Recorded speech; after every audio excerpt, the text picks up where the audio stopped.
مولا علی شیر خدا نے ایک بڑا پیارا وظیفہ دیا، اور شاید اب جو میں وظیفہ بتانے جا رہا ہوں، جتنے لوگ یہاں موجود ہیں سب کو اس وظیفے کی ضرورت ہے۔ مولا علی شیر خدا کرم اللہ تعالی وجہ الکریم سے بیسیکلی تو یہ روایت ہے، وظیفہ تو نبی پاک علیہ الصلوۃ والسلام نے عطا فرمایا۔ آقا فرماتے اے علی میں تمہیں ایسے کلمات نہ بتا دوں جنہیں تم مصیبت کے وقت پڑھ لو؟ عرض کیا حضور ضرور، ارشاد فرمائے میری جان آپ پر قربان، تمام اچھائیاں ہم نے آپ ہی سے تو سیکھی ہیں۔ پیارے آقا علیہ الصلوۃ والسلام نے فرمایا جب تم کسی مشکل میں پھنس جاؤ اس طرح پڑھو، بسم اللہ الرحمن الرحیم ولا حول ولا قوت الا باللہ العلی العظیم، بس اللہ پاک اس کی برکت سے جن بلاؤں کو چاہے گا دور فرما دے گا۔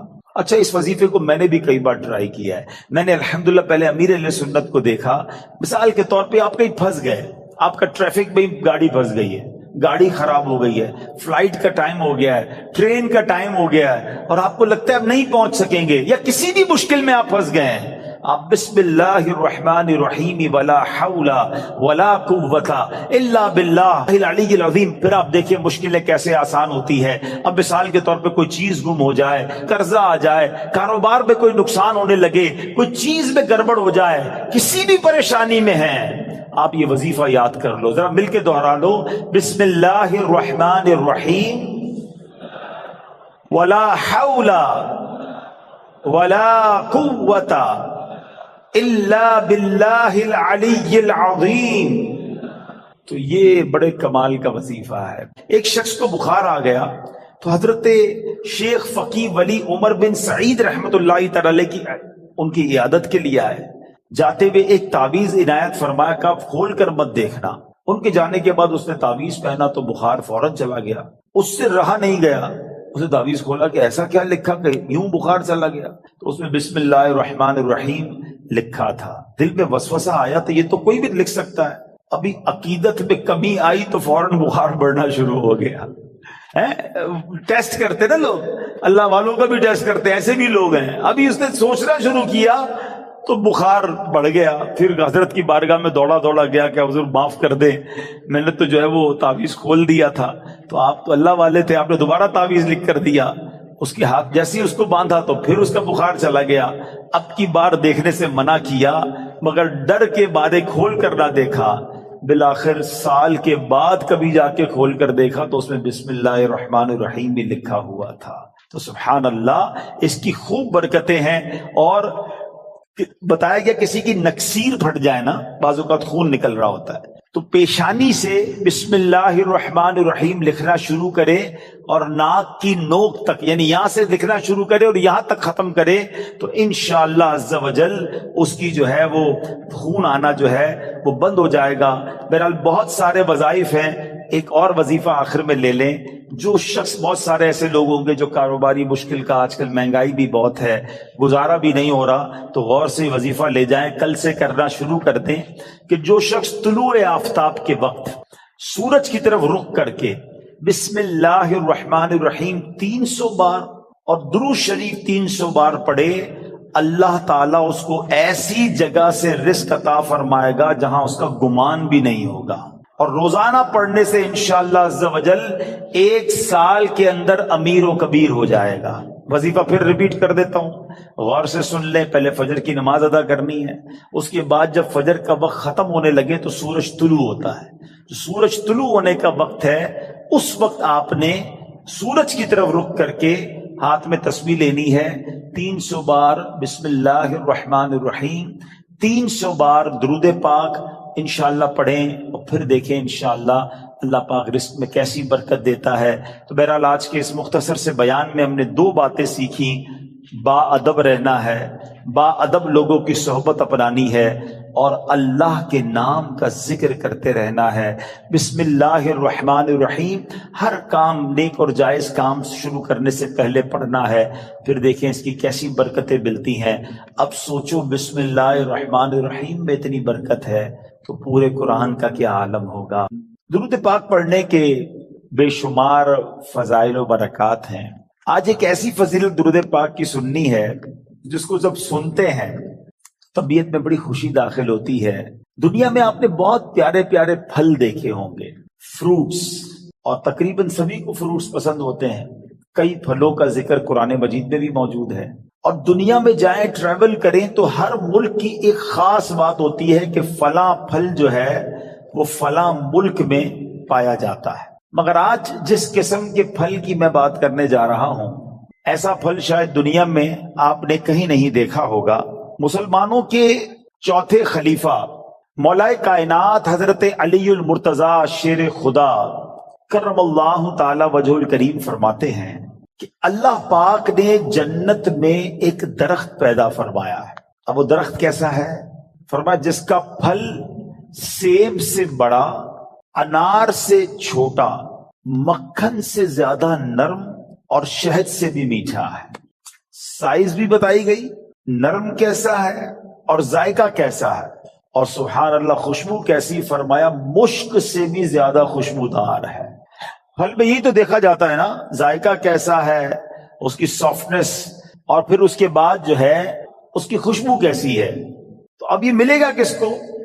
لیکن فرماتے درخت ایسا ہے کہ اس کی شاخیں تر موتیوں کی ہیں، تنے سونے کے ہیں، اور پتے زبرجد کے ہیں. ہائے ہائے، یہ درخت بھی دیکھنے والا، پھل بھی دیکھنے والا، منہ میں پانی آ رہا ہے. اب ملے گا کس کو؟ سنو، مولا علی شیر خدا کرم اللہ تعالی وجہ الکریم فرماتے اس درخت کا پھل وہی کھا سکے گا جو نبی پاک صلی اللہ تعالی علیہ وسلم پر کثرت سے درود پاک پڑھنے والا ہوگا. ہائے ہائے ہائے، سبحان اللہ سبحان اللہ. یہ ہے درود پاک. وہ تو نہایت سستا سودا بیچ رہے ہیں جنت کا، وہ تو نہایت سستا سودا بیچ رہے ہیں جنت کا. ہم مفلس کیا مول چکائیں، اپنا ہاتھ ہی خالی ہے. اللہ اکبر. درود پاک تو جنت میں لے جانے والا وظیفہ ہے. بلکہ میں ایک بات کہوں کہ ذرا ایک بار کبھی اکیلے میں بیٹھ کر اگر آپ سے میں سوال کروں کہ آپ کیا چاہتے ہیں، آپ کی ڈیزائرز کیا ہیں، آپ کی خواہشیں کیا ہیں، نوٹ کریں. دنیا میں کیا چاہیے ایک مسلمان کی حیثیت سے؟ مرتے وقت آپ کیا چاہتے ہیں؟ اچھا، قبر میں کیا چاہتے ہیں؟ اور جب محشر کے دن اٹھیں تو وہاں آپ کیا چاہتے ہیں؟ ایک بار لکھ لیں اس کو. اب میں آپ کو کئی حدیثوں کا نچوڑ پیش کرنے جا رہا ہوں. بہت ساری حدیثیں ہیں، اس کا عطر پیش کر رہا ہوں، اور غور سے سنتے جائیے، اور ہو سکے تو ہر جملے کے بعد سبحان اللہ کہتے جائیے، طبیعت ہری بھری ہو جائے گی. اگر آپ چاہتے ہیں کہ آپ کے کاروبار میں رزق میں برکت ہو جائے تو درود پاک پڑھیے. آپ چاہتے ہیں آپ کی بیماری دور ہو جائے، آپ درود پاک پڑھیے. آپ چاہتے ہیں آپ کی ٹینشن دور ہو جائے، آپ درود پاک پڑھیے. آپ چاہتے ہیں آپ کی عزت میں اضافہ ہو جائے، آپ درود پاک پڑھیے. اور سنیں، آپ چاہتے ہیں مرتے وقت کلمہ نصیب ہو اور نبی پاک کا دیدار ہو جائے، آپ درود پاک پڑھیے. آپ چاہتے قبر میں نبی پاک کا جلوہ نصیب ہو جائے، آپ درود پاک پڑھیے. سنیے، محشر کے دن نبی پاک کے پرچم تلے اٹھنا چاہتے ہیں تو درود پاک پڑھیے. آقا کے پیچھے پیچھے جنت میں جانا چاہتے ہیں تو درود پاک پڑھیے. اور سنو سنو، نبی پاک کا دیدار کرنا چاہتے ہیں تو درود پاک پڑھیے. مدینے جانا چاہتے ہیں اور بار بار جانا چاہتے ہیں تب بھی درود پاک پڑھیے. اب مجھے بتاؤ، کچھ رہ گیا ہے؟ اور کوئی چیز باقی رہ گئی ہے جو دنیا میں چاہیے تھی، مرتے وقت چاہیے تھی، مرنے کے بعد چاہیے تھی؟ کاروبار بھی اچھا ہو جائے، رزق میں برکت ہو جائے، ٹینشنیں دور ہو جائیں، ذلیل نہ ہوں، عزتیں بڑھ جائیں، کلمہ مل جائے، نبی پاک کا دیدار ہو، جب تک زندہ رہوں مدینے جاتا رہوں، اور خواب میں آقا کی زیارت بھی ہو جائے، پھر نبی پاک جنت میں ساتھ لے جائیں، پھر بچتا کیا ہے؟ کمال یہ ہے کہ ہر وہ خواہش جو میری ہے، اور میں نے اپنی طرف سے باتیں نہیں کی، ماشاءاللہ جو علماء بیٹھے ہیں، مبلغین بیٹھے، ان کو یاد آ رہا ہوگا کہ ہر جملے کے پیچھے کوئی نہ کوئی فضیلت حدیثوں میں اور روایتوں میں موجود ہے، کہ یہ سب چیز نبی پاک نے بتائی ہوئی ہے کہ یہ کرتے جاؤ، درود پڑھتے جاؤ، تمہیں یہ بھی ملے گا، تمہیں یہ بھی ملے گا، تمہیں یہ بھی ملے گا. جبھی تو شاعر نے کہا نا، ہر درد کی دوا ہے صلی علی محمد. Whatever calamity you have, whatever problem, کوئی مسئلہ ہے، مسئلہ ہے نا، بتا تو رہا ہوں کہ ہر درد کی دوا ہے صلی علی محمد، تعویذ ہر بلا ہے صلی علی محمد صلی اللہ علیہ وسلم. یعنی ہوا یہ، اس کا نچوڑ یہ، نتیجہ یہ نکلا کہ اگر ہم درود پاک پڑھنے والے بن جائیں اور کثرت سے پڑھنے والے بن جائیں تو پھر مشکل نہیں رہنی ہے انشاءاللہ. تو آئیے میں بھی نیت کروں اور آپ بھی نیت کریں. بعض اوقات آپ دکان پہ بیٹھے ہوتے ہیں، کاروبار پہ بیٹھے ہوتے ہیں، کوئی کام نہیں ہوتا. ہمارا پرابلم ہم یہ ہو گیا ہے، جب کوئی کام نہیں ہے تو ہمارے ہاتھ پہ موبائل آ جاتا ہے، اور وہ موبائل اتنا بیزی کر دیتا ہے کہ پتہ ہی نہیں چلتا کہ آدھا گھنٹہ نکل گیا، گھنٹہ نکل گیا، 2 گھنٹے نکل گئے. اللہ کرے یہ مائنڈ سیٹ بن جائے کہ یہ وقت بہت قیمتی ہے. اگر فارغ بیٹھا ہوں دکان پہ تو میری تسبیح بار آنی چاہیے، موبائل کی جگہ تسبیح بار آنی چاہیے کہ چلو یار 313 بار درود پاک پڑھ لیتا ہوں، 100 بار کلمہ پاک پڑھ لیتا ہوں. اچھا موبائل اٹھانا ہی ہے تو یار کوئی کام نہیں تو 10 منٹ میں 12 منٹ میں سورہ یاسین نہ پڑھ، ایک سورہ یاسین پڑھوں گا 10 قرآن کا ثواب مل جائے گا. اب سوچئے، کاروباری ہو نا تو بنو نا کاروباری کہ تھوڑی دیر میں کیا کیا کما سکتا ہوں، کتنی فضیلتیں کما سکتا ہوں. تو اللہ کرے اپنے وقت کا صحیح استعمال کرنے والے ہم بن جائیں اور میری اور آپ کی زبان ذکر و درود سے تر رہنے لگے. اچھا اس کا بینیفٹ یہ بھی ہوگا، آخرت میں تو اجر ملے گا، اللہ کی رحمت سے کاروبار پر بھی برکتیں نازل ہونا شروع ہو جائیں گی. واقعہ ہے ایک شرابی کا، اور اس شرابی کی زندگی میں ایک ایسا ٹرننگ پوائنٹ آیا جس نے اس کی زندگی کو بدل کر رکھ دیا اور کہاں پہنچا دیا. بہت امیزنگ اسٹوری ہے. ماجرا یہ تھا کہ وہ شرابی شراب کے نشے میں دھت کہیں جا رہا تھا، راستے میں ایک کاغذ پر نظر پڑی. ماشاءاللہ یہاں قرآن پڑھنے والے، پڑھانے والے، اپنی دکانوں پر بھی ماشاءاللہ مدرسہ لگانے والے موجود ہیں. تو آج قرآن پاک کی صرف ایک آیت کی فضیلت کی میں نے بات کرنی ہے. پورے قرآن کی شان تو نرالی ہے، ایک آیت میں کیا کچھ ہے اس سے اندازہ ہوگا کہ پھر رب کے کلام میں کتنی عظمتیں ہیں. تو وہ جو شراب کے نشے میں دھت جا رہے تھے، انہوں نے دیکھا کہ ایک کاغذ کا ٹکڑا پڑا ہے اور اس پر بسم اللہ الرحمن الرحیم لکھا ہوا ہے. اب اس کو خیال آیا کہ میرے رب کا نام زمین پر، ادب کا خیال آیا، عزت کا خیال آیا کہ یہ نہیں ہونا چاہیے. حالانکہ وہ غلط کام کر رہے تھے، شراب میں تھے، مگر عطر خریدا، اس کاغذ کے ٹکڑے کو صاف کیا، اسے عطر لگایا اور بلند جگہ پر رکھا. اس کے بعد وہ اپنے کام میں مگن ہو گئے. اسی رات ایک بزرگ کو خواب میں زیارت ہوئی کہ جاؤ میرے اس بندے کو جا کر کہو کہ تم نے میرے نام کو پاک اور صاف جگہ پر رکھا، بلند جگہ پر رکھا، ہم تمہارے نام کو بھی بلند کریں گے. اب بزرگ اس بندے کو جانتے تھے کہ وہ تو شرابی ہے، شرابی کے لیے یہ پیغام کیسے ہو سکتا ہے؟ تو کہتے لگتا خواب میں کوئی غلط فہمی ہوئی، دوبارہ سو گئے. دوبارہ سوئے تو پھر دوسری بار یہی پیغام. پھر سوچا نہیں اس بندے کے لیے پیغام نہیں ہو سکتا. تیسری بار خواب میں یہی پیغام دیا گیا. اب وہ بزرگ تلاش کرنے نکلے کہ وہ کدھر ہے شراب پینے والا. ڈھونڈتے ڈھونڈتے جب پتا چلا تو پتا چلا اس وقت بھی وہ شراب کی محفل میں ہی بیٹھے ہوئے تھے. آواز دی کہ باہر آئیے. وہ تو شراب کے نشے میں مست. تو کسی کو بھیجا کہ جاؤ کہو تمہارے لیے پیغام آیا ہے. کہ میرے لیے کون پیغام لایا ہے؟ بہرحال پوچھو کس کا پیغام لائے ہو؟ جو بزرگ شراب خانے کے باہر کھڑے تھے نا، کہ اندر جا کر اسے بتا دو اللہ کا پیغام لایا. اب جب یہ سننا تھا تو جھرجھری سی آ گئی. کھڑے ہوئے باہر آئے اور جب یہ بات بزرگ نے بتائی کہ مجھے تو نہیں پتا تم نے کیا کیا ہے، 3 بار خواب میں مجھے یہ کہا گیا ہے کہ تمہیں بتا دوں تم نے رب کے نام کو جو تعظیم کی ہے، بسم اللہ الرحمن الرحیم کو معطر کیا، اسے بلند جگہ پر رکھا ہے. مجھے یہ پیغام ملا ہے کہ تمہیں بھی تمہارے نام کو بلندی دی جائے گی، تمہیں عزت اور مرتبہ دیا جائے گا. جب یہ سنا کہ میں شراب کے نشے میں دھت اور میرا رب مجھ پہ اتنا مہربان، اس بندے نے توبہ کی، اللہ سے معافی مانگی اور عبادتوں میں لگ گئے. اے میرے پیارے اسلامی بھائیوں، یہ انقلاب جو شراب کے نشے میں دھت شخصیت کو اللہ کا ولی بنا گیا، یہ کون تھے؟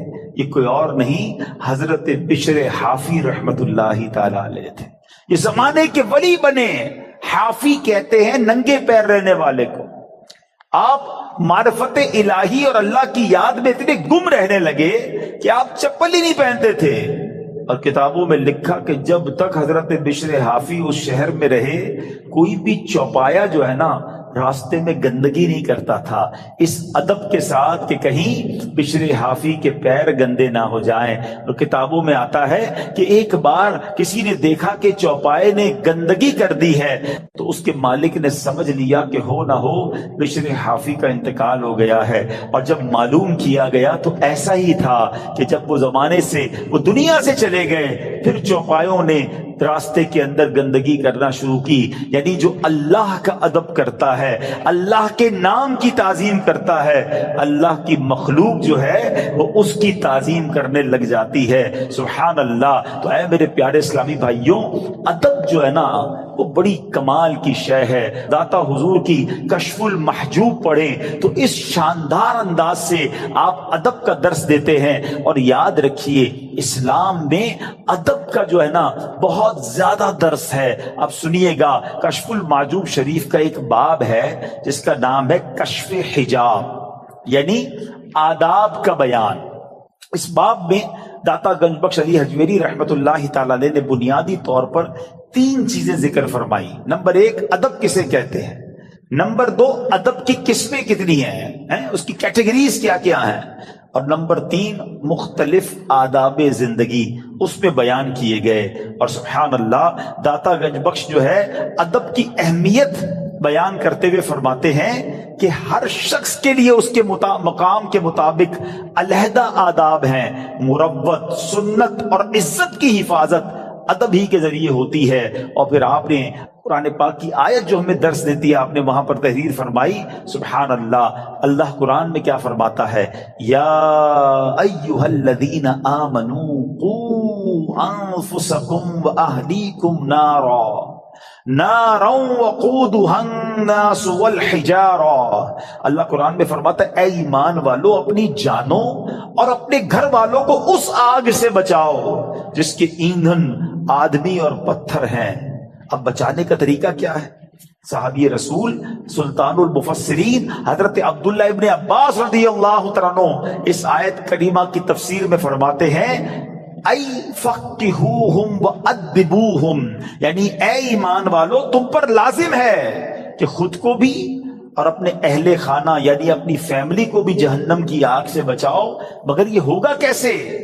تم کس طرح خود کو اور اہل خانہ کو آگ سے بچا سکتے ہو؟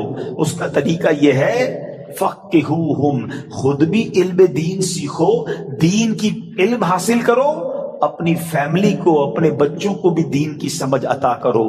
ادبوہم، خود بھی ادب یعنی مینر سیکھو اور اپنی فیملی کو اپنے بچوں کو بھی آداب سکھاؤ.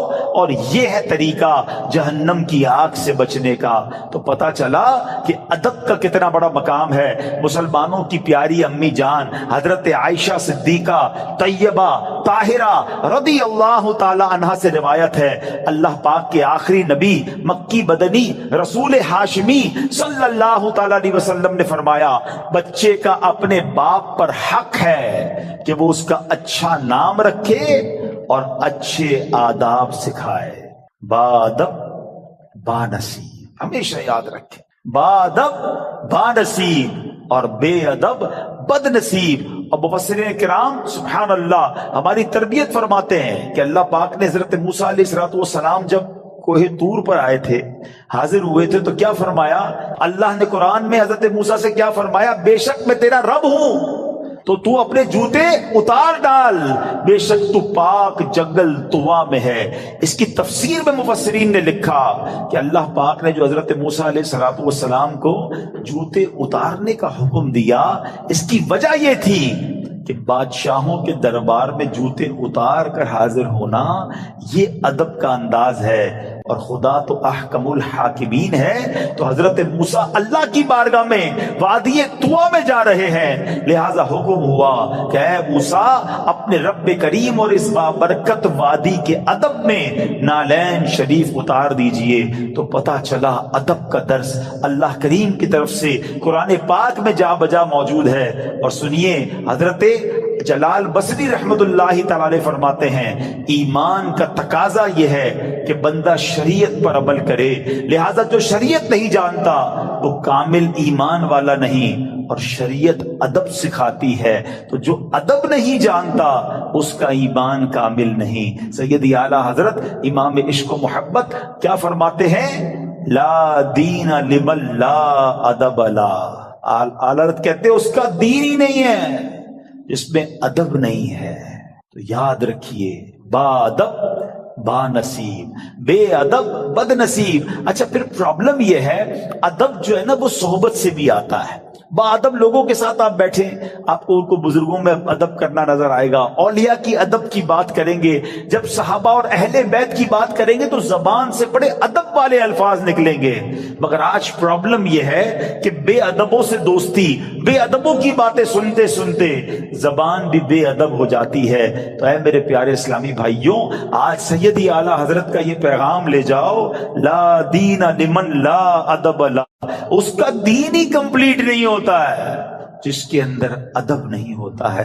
اور یہی درس داتا حضور داتا گنج بخش علی حجویری رحمت اللہ تعالی علیہ کا ہے. ہم سب نے یہ نیت کرنی ہے کہ ہمیں صحبت بھی اختیار کرنی ہے، ماحول بھی اختیار کرنا ہے، دوستی بھی کرنی ہے تو ادب والوں کے ساتھ کرنی ہے، عشق والوں کے ساتھ کرنی ہے، جو اولیاء کا ادب کریں، جو صحابہ کا ادب کریں، جو اہل بیت کا ادب کریں، جو انبیاء کا ادب کریں، اور جو ہمارے آقا جناب رسول اللہ صلی اللہ تعالی علیہ وسلم کا دل و جان سے ادب کریں. تو بہرحال اس ایک واقعے میں جہاں ادب کا درس ملا، حضرت بشر حافی کو مقام کیسے مل گیا؟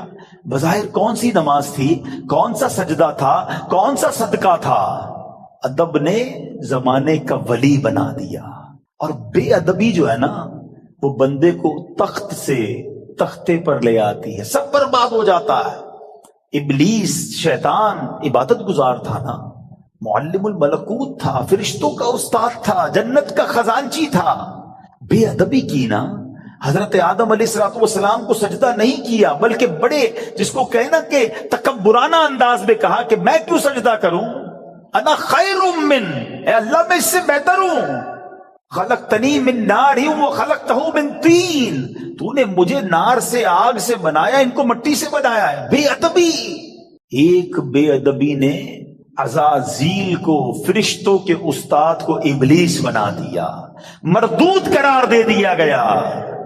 آج میں اور آپ سوچیں کہ اگر ہماری زبان میں ادب نہیں ہے، ہمارے انداز میں ادب نہیں ہے، تو ہم کہیں مارے نہ جائیں. اور ادب کی تعلیم ہمیں اپنے بچوں کو دینی ہے، اپنی فیملی کو دینی ہے. تو ایک پہلا درس آج کے بیان سے ادب کا لے کے جانا ہے. اور سبحان اللہ، اے اہل سنت والو تمہیں مبارک ہو، تمہیں کمال کا مسلک اور کمال کی کہتے ہیں نا منہج ملا ہے، خوبصورت راستہ ملا ہے. دین کا کیا خوبصورت حصہ ملا ہے کہ جب بھی آپ عاشقان اہل بیت سے، اہل سنت والوں سے ملتے ہیں نا، سبحان اللہ، وہ صحابہ سے بھی پیار کرتے نظر آئیں گے، وہ اہل بیت سے بھی پیار کرتے نظر آئیں گے، وہ اولیاء سے بھی محبت کی بات کریں گے. کچھ لوگ کسی کے پاس جاؤ صحابہ کی بات کرتے ہیں، اہل بیت کی بات نہیں کرتے. کچھ اہل بیت کی بات کریں تو صحابہ کی بات نہیں کرتے. اہل سنت والوں تمہارا بیڑا پار ہے. اور کیوں نہ ان ہستیوں سے ہم پیار کریں، کیونکہ یہ راستہ تو نبی پاک نے ہمیں دکھایا ہے. سبحان اللہ، میرے آقا نبی پاک علیہ الصلوۃ والسلام اپنے صحابہ کے بارے میں کیا فرماتے ہیں؟ فرماتے اصحابی کن نجوم فَبِأَيِّهِمْ اِقْتَدَيْتُمْ اِهْتَدَيْتُمْ، میرے صحابہ ستاروں کی مانند ہیں، لائک سٹارز. کسی کی بھی پیروی کر لو تم ہدایت پا جاؤ گے۔ صحابہ کو ستارے کہا اور سبحان اللہ اپنی آل کو کیا فرمایا؟ ایک حدیث کا مضمون ہے، میرے آقا فرماتے میری آل میری امت کے لیے کشتی نوح کی مانند ہے، جو اس میں سوار ہو گیا اس کا بیڑا پار لگ جائے گا۔ تو یہ تو دونوں ہمارے لیے ضروری ہے نا، ہماری دونوں آنکھیں ہیں، صحابہ بھی دل و جان سے ہمیں پیار ہے، اہل بیت پہ جان قربان ہے۔ تو سبحان اللہ بریلی کے تاجدار امام عشق و محبت نے اہل سنت کا یہ عقیدہ کس شان سے اور کس پیارے انداز میں بیان کیا اور ان دونوں حدیثوں کا عطر عطا کر دیا۔ دیکھیں آج جو پڑھے لکھے لوگ بیٹھے ہیں، آج کل تو کمپاس وغیرہ آ گئے اور اس سے پانی کے جہاز راستہ ڈھونڈ لیتے ہیں، مگر ایک زمانہ ایسا تھا کہ کشتی چلانے والے ستاروں سے راستہ ڈھونڈتے تھے۔ فرمایا جس نے اللہ کے ولی سے دشمنی کی وہ ایسا ہے جیسے اس نے رب سے جنگ کا اعلان کر دیا، یا اللہ اس سے اعلان جنگ فرماتا ہے۔ اب سوچ لو اگر کسی ولی سے ہی دشمنی ہو گئی، اللہ کے کسی بندے سے دشمنی لے کے بیٹھے ہیں، لڑائی کر رہے ہیں، تنگ کر رہے ہیں، اور کیا پتا وہ اللہ کی بارگاہ میں کیا مرتبہ رکھتا، ادب، پیار، محبت، درگزر۔ کوئی غریب بھی ہے تو ہمیں نہیں پتا اللہ کی بارگاہ میں اس کا کیا مرتبہ ہے، بلکہ احادیث میں تو یہ مضمون نبی پاک نے سمجھے صراحت کر دی اور ڈیفائن کر دیا، کہ جس کا مضمون یہ کہ کچھ لوگ ایسے ہوتے ہیں جن کے بال بکھرے ہوتے ہیں، پرا گندا بال، میلے کچیلے کپڑے، محفل میں کوئی انہیں بلاتا نہیں ہے، نہ آئے تو کوئی نوٹس بھی نہیں کرتا، مگر اللہ کی بارگاہ میں ان کا یہ مرتبہ ہوتا ہے کہ اگر وہ قسم اٹھا لیں تو رب وہ قسم پوری فرما دیتا ہے۔ اب سوچیں ایسے تو بہت سارے لوگ ہمارے قریب بیٹھے ہوتے، اچھا بعض اوقات قریب آتا تو بٹھاتا بھی کوئی نہیں انہیں، نہ کیا کرو ایسا۔ ہو سکتا ہے کہ میری مشکلیں، میری پریشانیاں، ہماری ڈیفیکلٹیز، ہمارا کاروبار نہ چلنا، گھر کی بیماریاں، اس کی وجہ یہ ہو کہ میں کسی اللہ کے ولی کو تنگ کر بیٹھا ہوں، بے ادبی کر بیٹھا ہوں۔ اپنی زبان میں نرمی لائے نا۔ کسی بڑے اس کو نا سمجھدار آدمی نے ایک بات کہی ہے کہ میٹھا کھانے سے شوگر ہوتی ہے، میٹھا بولنے سے شوگر نہیں ہوتی ہے۔ میٹھا بولنا شروع کر دو نا یار، میٹھا بولنا ہی چھوڑ دیا ہم نے۔ میٹھے بول اپنائیں، سب کے ساتھ پیار سے بات کریں۔ کچھ لوگوں کا انداز ہی بڑا روب والا ہوتا ہے، اور پھر کیا ہوتا ہے، کہتے ہیں نا زبان میں ہڈی ہوتی نہیں مگر کئی ہڈیاں توڑوا دیتی ہے۔ زبان میں تلوار نہیں مگر خون بہا دیتی ہے۔ کسی کی تلوار کا وار جو ہونا اس کا زخم بھر جاتا ہے، مگر زبان کا زخم نہیں بھرتا۔ تو زبان کا اچھا استعمال، ادب۔ آج یہ درس لے کے جاؤ کہ انشاءاللہ۔ اچھا ادب کیسے ملے گا؟ با ادب لوگوں کے ساتھ بیٹھ کر ملے گا۔ تو الحمدللہ دعوت اسلامی کا ماحول جہاں آپ کو ادب ہی سکھایا جاتا ہے، بچوں سے بھی شفقت کرنی ہے، بڑوں سے بھی پیار سے بات کرنی ہے، بزرگوں سے کیسے بات کرنی ہے، اولیاء، صحابہ، اہل بیت، ازواج مطہرات، امہات المومنین، ادبی کی بات آپ کو ملے گی۔ بے ادبی کا سٹائل ہے ہی نہیں۔ تو یہاں رہو، انشاءاللہ با ادب بن جائیں گے۔ ہم اللہ سے دعا کرتے ہیں، نبی پاک کی بارگاہ میں التجا کرتے ہیں کہ حضور ہمیں اپنے با ادب غلاموں میں ہی شامل رکھیے گا۔ اس واقعے سے کیا ملتا ہے؟ سبحان اللہ، بسم اللہ الرحمن الرحیم۔ ایک آیت، اس کا کمال ہی اور ہے، اس کے راز ہی اور ہیں، اس کے اسرار ہی اور ہیں۔ قرآن پاک کی تو شان ہی نرالی ہے، مگر آج فقط کچھ باتیں میں آپ کو اللہ کے اس مبارک کلام کی اس ایک آیت کے رموز، اسرار، سیکرٹس، فضائل سنیں تو عقل حیران ہو جاتی ہے۔ سبحان اللہ، بے ایمانوں کو ایمان دینے والی یہ آیت ہے۔ ذرا واقعہ سنیے گا۔ ایک یہودی تھا، نان مسلم، ایک یہودن پر عاشق ہو گیا، اور عشق مجازی کا اس پر ایسا غلبہ ہوا کہ یہ مجنون جیسا ہو گیا۔ نہ کھانے پینے کا ہوش تھا، نہ آرام کرتا تھا، بڑا پریشان۔ اس زمانے میں اللہ کے ایک ولی تھے، حضرت عطا رحمت اللہ تعالی علیہ۔ ان کے پاس آیا اور کہا کہ حضور میں بہت پریشان ہوں، وہ فلاں سے عشق ہو گیا ہے، چین ہی نہیں آتا۔ آپ اللہ والے تھے، آپ نے ایک کاغذ کے ٹکڑے پر بسم اللہ الرحمن الرحیم لکھا اور کہا یہ کھا جاؤ۔ اس نے وہ کاغذ کا ٹکڑا نگل لیا کہ شاید میرا کام بچ جائے گا۔ سچی بات ہے، اس کا کام بن گیا۔ ہوا یہ کہ جیسے ہی اس نے کاغذ کو نکلا نا، اس کے دل کی دنیا ہی بدل گئی، ایمان کی مٹھاس ملنے لگی، اور اس کے دل میں نور ظاہر ہو گیا۔ عورت کے عشق کو چھوڑا اور کہتا حضور بس اب مجھے کچھ اور نہیں چاہیے، جس رب کا نام اندر گیا ہے اب کلمہ پڑھائیے، مجھے مسلمان کر دیجئے۔ صرف بسم اللہ الرحمن الرحیم کاغذ پہ لکھا ہوا پیٹ میں جاتا ہے۔ اب اس یہودن کو پتا چل گیا کہ میرا عاشق تو مسلمان ہو گیا ہے، وہ بھی حضرت کی بارگاہ میں آئی اور کہا کہ میں ہی وہ عورت ہوں کہ جس کے عشق میں وہ مبتلا تھا، وہ مسلمان ہو گیا ہے۔ اب مجھے خواب میں روزانہ کوئی کہنے والا کہتا ہے کہ اگر تجھے جنت میں اپنا ٹھکانہ دیکھنا ہے نا تو جا اور حضرت عطا کے پاس جا، تجھے اپنا جنت میں ٹھکانہ دکھائیں گے۔ تو حضرت میں آپ کے پاس آئی ہوں، بتائیے جنت کہاں ہے؟ حضرت عطا نے کہا کہ جنت کا ارادہ ہے تو پہلے تجھے اس کا دروازہ کھولنا پڑے گا نا، جنت میں جانا ہے تو ڈور اوپن کر۔ تو وہ کہتی جنت کا دروازہ میں کیسے کھولوں؟ فرمایا بسم اللہ الرحمن الرحیم پڑھ۔ آپ نے فرمایا جنت کا دروازہ کھولنا ہے نا، بسم اللہ الرحمن الرحیم پڑھ۔ جیسے ہی اس نے بسم اللہ الرحمن الرحیم پڑھا دل میں نور بڑھنے لگ گیا۔ کہتی حضور بس اب مجھے اسلام میں داخل کیجئے۔ اس نے کلمہ پڑھا اور بسم اللہ شریف کی برکت سے وہ بھی مسلمان ہو گئی۔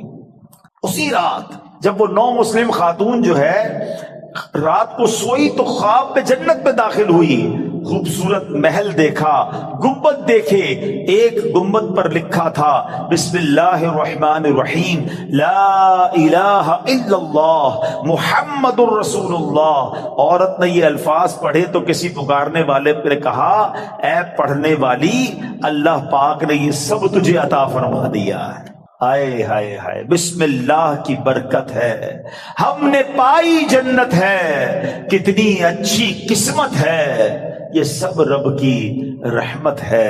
تو بسم اللہ الرحمن الرحیم کی تو کیا ہی بات ہے۔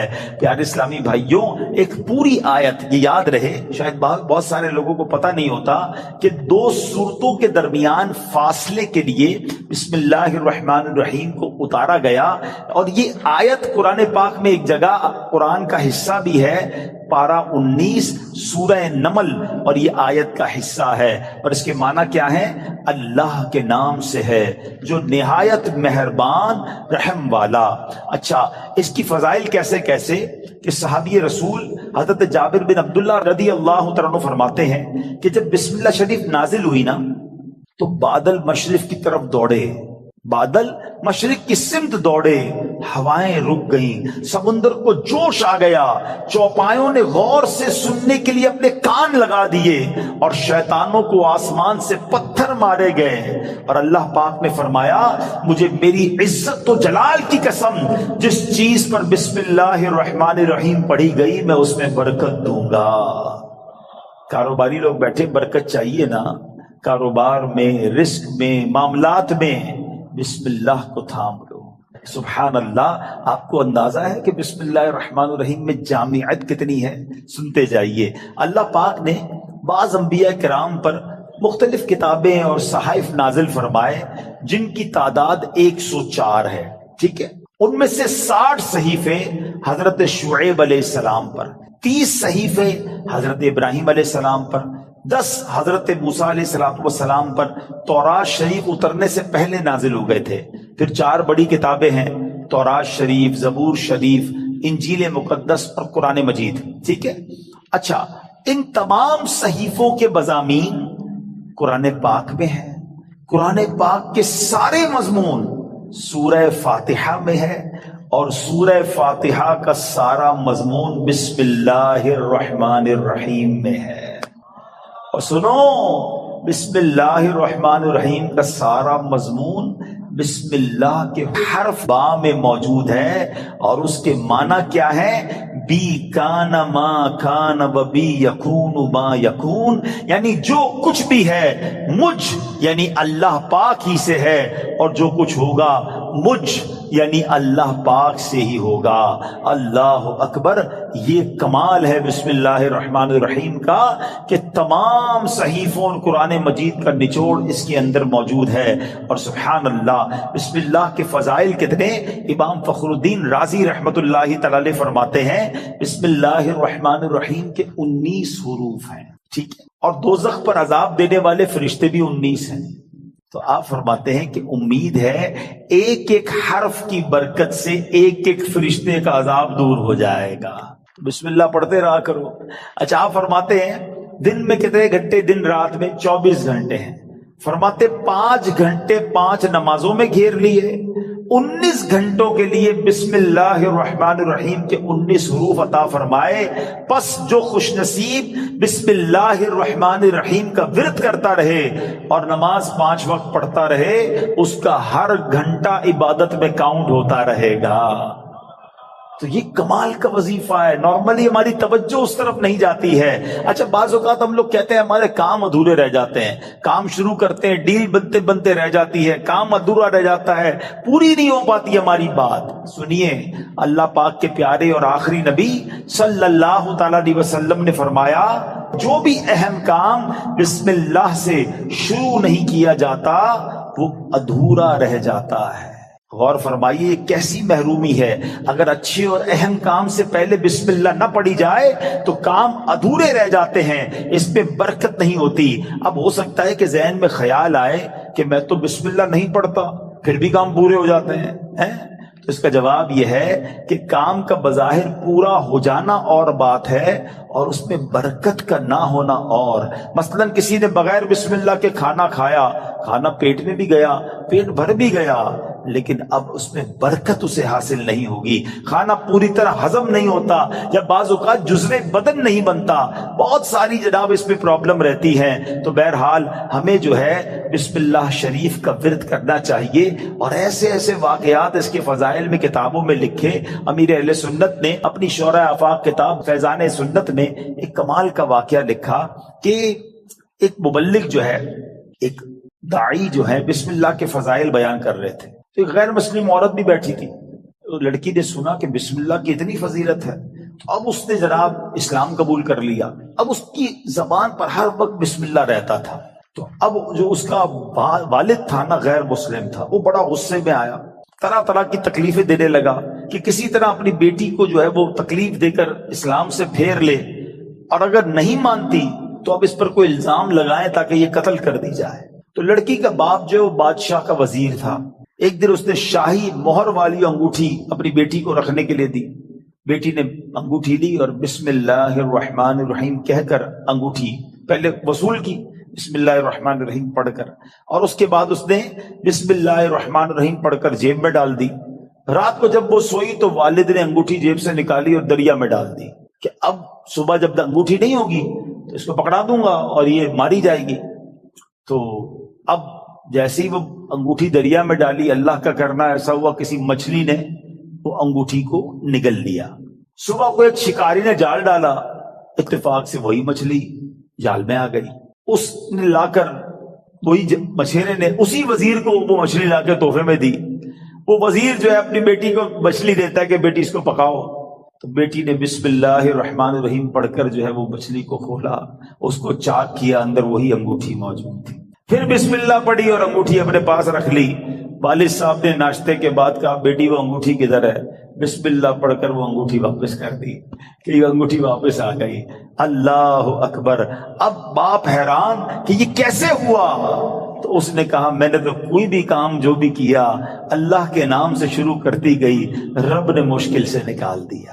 ہمارا پرابلم یہی ہے، ہم بہت ساری فضول باتیں کرتے ہیں، اللہ کا ذکر نہیں کرتے، اللہ کا نام نہیں لیتے، اپنے ہر جائز کام سے پہلے بس عادت بنا لو بسم اللہ الرحمن الرحیم، بسم اللہ الرحمن الرحیم، پھر آپ اس کی انشاءاللہ برکتیں دیکھیں گے۔ سبحان اللہ! یہ جو کھانا کھاتے ہیں نا، اس کے بارے میں آتا ہے کہ کھانے سے پہلے پیارے آقا علیہ الصلوۃ والسلام فرماتے ہیں کہ جس کھانے پر بسم اللہ نہ پڑھی جائے وہ کھانا شیطان کے لیے حلال ہو جاتا ہے، یعنی بسم اللہ نہ پڑھنے کی صورت میں شیطان اس کھانے میں شریک ہو جاتا ہے۔ ایک بار کیا ہوا کہ حضرت ابو ایوب انصاری فرماتے ہیں کہ ہم نبی پاک کے ساتھ حاضر تھے، کھانا پیش کیا گیا، ابتدا میں بڑی برکت ہو رہی تھی کھانے میں، اور تھوڑی دیر ہوئی تو بڑی بے برکتی شروع ہو گئی۔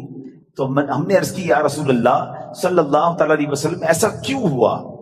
تو نبی پاک علیہ الصلوۃ والسلام نے فرمایا ہم سب نے کھانا کھاتے وقت بسم اللہ پڑھی تھی، مگر ایک شخص تھوڑی دیر کے بعد آیا اور بغیر بسم اللہ پڑھے کھانے میں شامل ہو گیا، اس کے ساتھ شیطان نے بھی کھانا کھانا شروع کر دیا۔ تو کھانے کی بے برکتی بھی بغیر بسم اللہ کے ہوتی ہے۔ اچھا، پھر بی بی عائشہ صدیقہ فرماتی ہیں کہ جب کوئی شخص کھانا کھائے تو اللہ پاک کا نام لے یعنی بسم اللہ پڑھے، اور اگر نہیں پڑھ سکا، شروع میں پڑھنا بھول گیا، تو پھر یوں کہے بسم اللہ اولہ و آخرہ، تو انشاءاللہ اس کی برکت سے وہ جو بے برکتی والا معاملہ ہے وہ بھی دور ہو جائے گا۔ اچھا، اب وہی والی بات کہ حفاظت کیسے ہوتی ہے بسم اللہ سے۔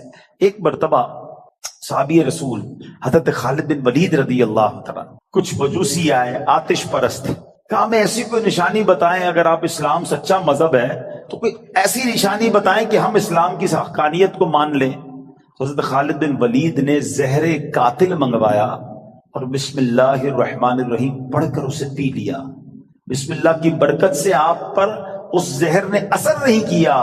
یہ منظر دیکھ کر وہ آگ کی پوجا کرنے والے پکار اٹھے کہ سبحان اللہ، دین اسلام حق ہے، اللہ اکبر۔ وہ یقین تھا نا، اللہ کے ولی صحابی رسول ہیں، بسم اللہ پڑھ کر زہر پی لیا کہ اللہ کے نام سے پی رہا ہوں تو رب حفاظت کرے گا۔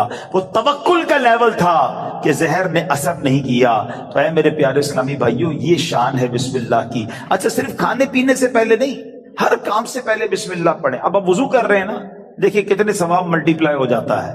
حضرت ابو ہریرہ رضی اللہ تعالیٰ راوی ہیں، اور نبی پاک صلی اللہ تعالیٰ علیہ وسلم نے فرمایا، اے ابو ہریرہ، جب تم وضو کرو تو بسم اللہ والحمدللہ پڑھ لیا کرو۔ جب تک تمہارا وضو باقی رہے گا اس وقت تک فرشتے تمہارے نامہ اعمال میں نیکیاں لکھتے رہیں گے۔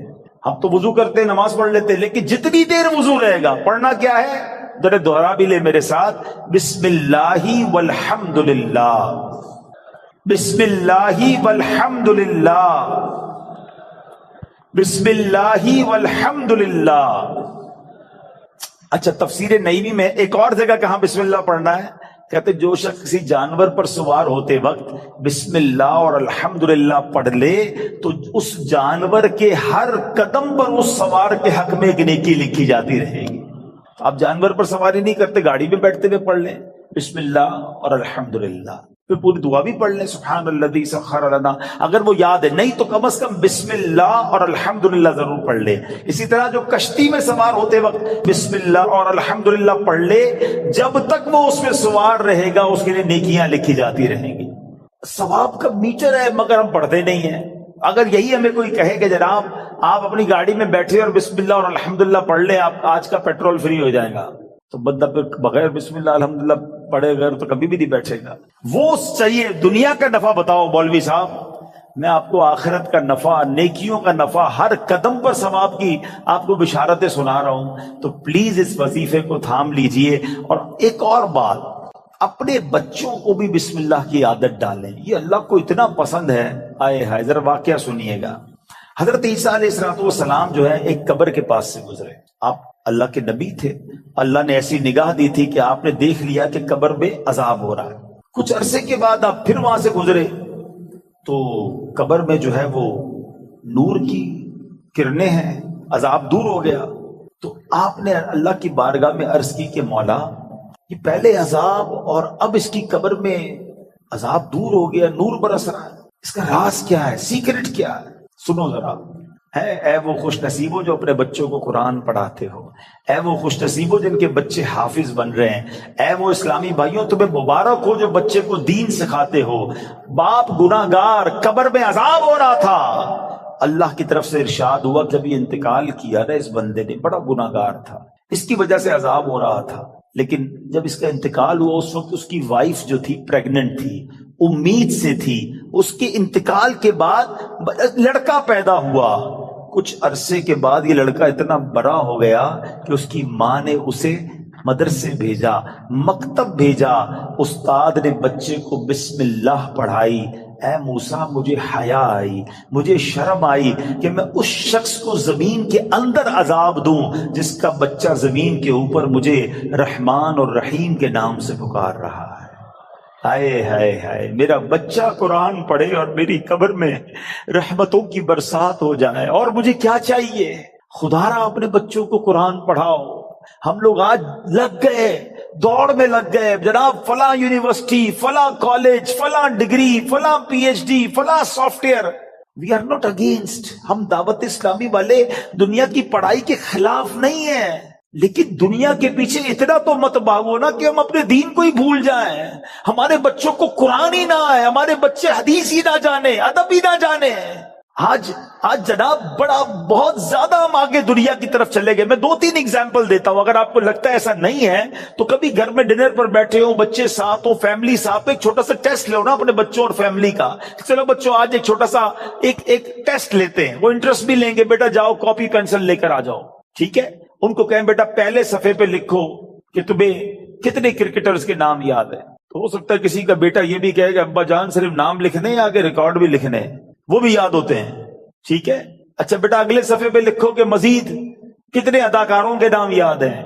معاذ اللہ، تو شاید 2-3 صفحے بھر دیے جائیں گے، گلوکاروں کے نام، سیاستدانوں کے نام 4-5 صفحے بھر گئے ہوں گے۔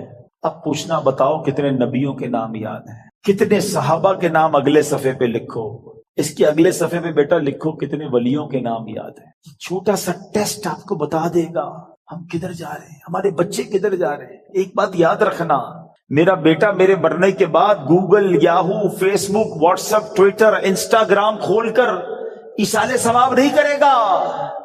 اگر اسے قرآن پڑھنا آتا ہوگا تو وہ مجھے ایصال ثواب کرے گا۔ اپنے بچے کو قرآن سکھائیے، قرآن کی تعلیم دیجیے۔ اور پھر سبحان اللہ، کچھ لوگ کیا کرتے ہیں، اپنے بچوں کو دین سے دور کرتے ہیں، اور تھوڑے دنوں بعد جب بچہ جوان ہوتا ہے تو سر پکڑ کے رو رہے ہوتے ہیں کہ بچہ میرا ادب نہیں کر رہا، بچہ جناب بڑا عجیب عجیب باتیں کرنے لگ گیا۔ ہمارے پاس آتے لوگ، ہم پتہ غلطی کرتے ہیں۔ واللہ آپ اپنے بچے کو دین کے حوالے کر دو، جب وہ دین پڑھے گا تو دین اس بچے کو آپ کے حوالے کر دے گا۔ قرآن کہے گا ماں باپ کا ادب کرو، یعنی اف نہ کہنا۔ نبی پاک کی حدیث پڑھے گا تو وہاں سکھایا جائے گا کہ محبت سے اپنے ماں باپ کو دیکھو گے تو جنت کا ثواب ہے۔ ارے وہ اونچی آواز میں آپ سے بات نہیں کرے گا کہ ماں باپ ناراض ہو گئے، تو نبی پاک نے فرمایا جس کے ماں باپ راضی اس سے اس کا رب راضی، جس سے ماں باپ ناراض اس سے اس کا رب ناراض۔ تو پتہ یہ چلا بچہ دیندار بن گیا تو انشاءاللہ میرا بھی با ادب بن جائے گا، بچہ میرا بھی فرما بردار بن جائے گا۔ اگر میں نے اپنے بچے کو دین سے دور کیا تو کبھی وہ میرے ہی آگے کھڑا ہو جائے گا۔ دنیا میں ایک دستور سا بن گیا ہے، سب کے لیے نہیں کہتا مگر میجورٹی ایسا دیکھا گیا کہ جب بچہ دنیا میں ترقی کرتا ہے نا تو ماں باپ کو ڈر لگتا ہے کہ کہیں بچے کو برا نہ لگ جائے۔ بڑا افسر ہے، بڑا جناب نام والا ہے، بڑی ڈگری والا ہے، سب کے لیے نہیں کہہ رہا ہے، ماں باپ ڈرتے ہوئے بات کرتے کہ جناب برا نہ لگ جائے۔ اور جب بچہ دین میں بڑا ہو جاتا ہے نا، عالم بن جائے، مفتی بن جائے، تو اب اس عالم اور اس مفتی کو ڈر لگتا ہے کہ کہیں میرے ماں باپ ناراض نہ ہو جائے۔ یہ فرق سمجھو۔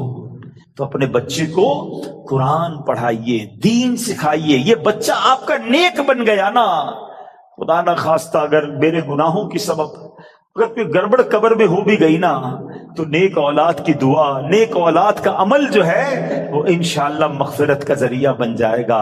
اب یہاں بہت خوبصورت باتیں ہمیں سیکھنی ہیں کہ صبر اور نماز سے مدد مانگو۔ قرآن ہمیں راستہ بتا رہا ہے کہ آپ کو ہیلپ چاہیے تو صبر اور نماز کے ذریعے آپ نے ہیلپ لینی ہے۔ اب اس کا مطلب یہ ہوا کہ عبادات کی ادائیگی، گناہوں سے رکنے اور نفسانی خواہشات پورا نہ کرنے پر صبر کیا جائے۔ اور نماز چونکہ تمام عبادات کی اصل ہے، اہل ایمان کی معراج ہے، اللہ اور بندے کے درمیان ایک بیوٹیفل کانٹیکٹ ہے، تو اس لیے اس سے بھی مدد طلب کرنے کا حکم دیا گیا ہے۔ یہ بھی یاد رہے کہ بدن پر باطنی اعمال میں سب سے سخت صبر ہے اور ظاہری اعمال میں سب سے مشکل نماز ہے۔ یہ بڑی اہم بات ہے۔ کچھ اعمال وہ ہیں جن کا تعلق دل سے ہوتا ہے، انسائٹ ہوتا ہے۔ انسائٹ اعمال میں سب سے مشکل کام کیا ہے؟ صبر کرنا۔ اور ظاہری عبادتوں میں، جسمانی عبادتوں میں سب سے مشکل کام کیا ہے؟ نماز پڑھنا۔ تو یہ دو اہم کام دیے گئے کہ صبر اور نماز سے مدد چاہو۔ اچھا اب ہم دیکھتے ہیں کہ صبر اور نماز سے مدد ملتی کیسے ہے، اور سرکار دو عالم صلی اللہ تعالی علیہ وسلم کا اس میں کیا معمول تھا، اب ذرا سنیے گا۔ اب نبی پاک علیہ الصلوۃ والسلام کا یہی معمول تھا۔ حضرت حذیفہ رضی اللہ تعالیٰ عنہ فرماتے ہیں نبی کریم علیہ الصلوۃ والسلام کو جب کوئی سخت مہم پیش آتی تو آپ علیہ الصلوۃ والسلام نماز میں مشغول ہو جاتے۔ جب میں خود اس آیت کی کچھ دنوں پہلے تیاری کر رہا تھا تو بڑا ایک نیا باب آنکھوں کے سامنے کھلا کہ یقیناً جب ہم پرابلم میں آتے ہیں ہم دعا بھی کرتے ہیں، ہم لوگوں سے بھی کہتے ہیں، مگر کیا ڈائریکٹلی ہم نماز کی طرف جاتے ہیں؟ حالانکہ قرآن نے ہمیں پرابلمز کا سولوشن کیا دیا ہے کہ صبر اور نماز سے مدد چاہو. اب آگے چلیں. حضرت عمر فاروق کا بھی یہی عمل تھا کہ کوئی مشکل درپیش آتی تو آپ رضی اللہ تعالیٰ کو اگر کبھی اسلامی فوجوں کے آنے میں تاخیر پتہ چلتی، یعنی آپ چونکہ جنگوں کے لیے فوجوں کو روانہ کرتے تھے، بہت شاندار اسٹریٹجک پلانر تھے، تو اب فوج گئی اور ایکسپیکٹیشن یہ تھی کہ فلاں ٹائم کو واپس آ جائے گی. اس زمانے میں ٹیلی فون تو تھا نہیں، انٹرنیٹ تو تھا نہیں کہ لوکیشن شیئر ہو جائے گی یا کال آ جائے گی کہ سر ہم یہاں رکے ہوئے ہیں. اب ٹائم ہو جاتا اور فوج واپس نہ آتی نا، تو آپ اب اس کو کیا کرتے کہ اب پتہ تو نہیں کیا ہوا ان کے ساتھ، خیریت سے آ جائیں، تو آپ نماز میں مشغول ہو جاتے، نماز کے لیے کھڑے ہو جاتے. اب کیا ہمارے ساتھ کبھی ایسا ہوتا ہے کہ ہمارا بچہ کہیں گیا ہے، اس کی خبر نہیں آ رہی، یا کوئی چیز ہماری آنی ہے ابھی تک پہنچی نہیں ہے، یا کوئی اچھی نیوز نہیں آ رہی ہے، تو ہم کیا اس کے لیے نماز کی طرف جاتے ہیں؟ یہ نبی پاک کا ہمیشہ معمول رہا. حضرت عبداللہ بن محمد حنفیہ رحمت اللہ تعالی فرماتے ہیں کہ میں اور میرے والد ایک انصاری رشتہ دار کے پاس عیادت کرنے گئے. جب نماز کا وقت ہوا تو انہوں نے اپنے اہل خانہ میں سے کسی کو پکارا کہ اے لڑکی، وضو کا پانی لے آؤ اور ہمارے لیے نماز میں راحت پہنچاؤ، نماز پڑھ کر میں راحت پاؤں، جلدی سے وضو کا پانی لے آؤ.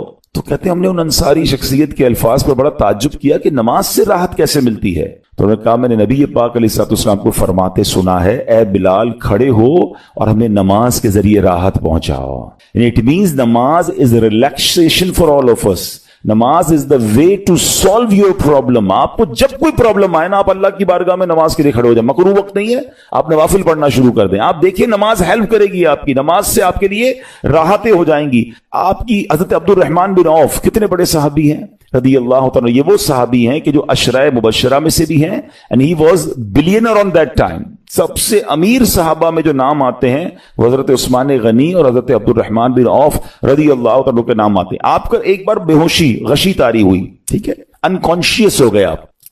تو آپ کی والدہ نے کیا کیا؟ آپ کی والدہ، لوگ سمجھے کہ آپ کی جان نکل گئی ہے، آپ کی والدہ مسجد کی طرف چل پڑی تاکہ وہاں جا کے نماز پڑھیں اور اس سے مدد حاصل کریں. جب حضرت عبد الرحمن بن عوف کو ہوش آیا نا، تو لوگوں نے کہا کہ آپ کی طبیعت کیسی ہے؟ تو آپ نے کہا کیا مجھ پر غشی طاری ہو گئی تھی ہیں؟ تو کہا جی. تو کہتے ہیں بے شک میری بے ہوشی میں میرے پاس دو فرشتے آئے اور کہنے لگے تم چلتے نہیں کہ ہم تمہیں خدا کی بارگاہ میں لے جائیں اور تمہارے بارے میں فیصلے لیے جائیں. دوسرے فرشتے نے کہا انہیں لوٹا دو، یہ ان افراد میں سے ہے جن کے لیے ان کی ماؤں کے پیٹ میں ہی سعادت مندی لکھ دی گئی تھی، اور ان قریب اللہ تعالیٰ ان کے ذریعے ان کی اولاد کو جب تک چاہے گا نفع دے گا. اس کے بعد آپ رضی اللہ تعالیٰ ایک مہینہ مزید زندہ رہے، اس کے بعد انتقال ہوا. تو پتہ چلا کہ آپ کی والدہ نے نماز پڑھی، اللہ سے مدد مانگی اور آپ کو اللہ نے ایک نئی زندگی عطا فرمائی. تو آپ اپنی زندگی میں اس پریکٹس کو آج اس آیت سے دیکھیں. ہم نے کرنا کیا ہے؟ ہم جب بیان میں آئیں تو صرف بیان نہیں سننا ہے، ہم نے اللہ نے مجھے کہا کیا ہے. ہم اس ٹاپک کو لے کے اسی لیے چل رہے ہیں نا کہ میرے رب نے ڈائریکٹلی مجھ سے کیا بات کی ہے. تو آج اس آیت میں یہ لیسن مل رہا ہے کہ جب کسی پرابلم میں ہیں، کلیمٹی میں ہیں، تو اللہ کی طرف جانا ہے اور نماز سے مدد چاہنی ہے. وَاسْتَعِينُوا بِالصَّبْرِ وَالصَّلَاةِ. اچھا اب آپ دیکھیں پیارے آقا کی نماز کی کیسی عادت تھی. بادل گرجتے تھے، آندھی چلتی تھی، کسی بری خبر کی اطلاع آ رہی ہوتی تھی، نبی پاک نماز کی طرف چلے جاتے. اچھا مجھے بتائیں نماز استسقاء کیا ہے؟ بارش نہیں ہو رہی ہے، پیارے آقا نماز پڑھا رہے ہیں. سورج گہن ہو رہا ہے، نبی پاک نماز پڑھا رہے ہیں. چاند گہن ہو رہا ہے، پیارے آقا نماز کی طرف. یعنی کس قدر اللہ کی طرف رجوع ہے. And whenever anything bad happen یا گوئنگ ٹو بیڈ ہیپن، ہونے والی لگ رہی ہے، کچھ بڑا ہونے والا ہے. ہمیں بھی تو خبریں آ رہی ہوتی ہے نا کہ بھائی کل بہت شدید بارش ہوگی، اللہ نہ کرے کوئی اور بری خبر ایکسپیکٹیشن ہے. آپ کو کاروبار میں کوئی ایسی خبر آنے کا ڈر ہے یا آپ کی کوئی شپمنٹ جاری ہے، واٹ ایور آپ چاہتے ہیں ہر چیز بہتر ہو جائے. قرآن نے فارمولا دیا نا، وَاسْتَعِينُوا بِالصَّبْرِ وَالصَّلَاةِ. اللہ نے ڈائریکٹلی مجھے اور آپ کو کہا ہے. تو from now on words make your practice کہ میں نے انشاءاللہ نماز سے مدد لینی ہے. اور آپ اپنی آنکھوں سے دیکھیں گے اور آپ اللہ سے عرض بھی کریں کہ اللہ تو نہیں قرآن میں کہا مدد لے، میں نے کھڑا ہو گیا نماز کے لیے. تو نماز سے آپ نے مدد لینی ہے. اچھا اب اس کے بعد آیت کا جو سیکنڈ پارٹ ہے کہ صبر سے بھی مدد لینی ہے. اور آگے کیا فرمایا؟ ان اللہ مع الصابرین، اللہ صابروں کے ساتھ ہے. سبحان اللہ. اس کا مطلب یہ ہوا کہ اللہ تعالیٰ اپنے علم و قدرت کے ساتھ ویسے تو ہر کسی کے ساتھ ہے، لیکن یہاں صبر کرنے والوں کا خاص ذکر اس لیے ہوا تاکہ انہیں معلوم ہو جائے کہ اللہ تعالیٰ ان کی مشکلات کو دور فرما دے گا. مگر کرنا کیا ہے؟ صبر کرنا ہے. اچھا اب صبر کے بارے میں دو باتیں بڑی اہم ہیں کہ صبر نارملی ہم جب بھی صبر کے بارے میں سنتے ہیں تو صبر ہم کہتے ہیں یار تکلیف آئی ہے صبر کرو، یقیناً یہ بھی صبر ہے، مگر صبر کی ایک اور قسم بھی ہے جو اس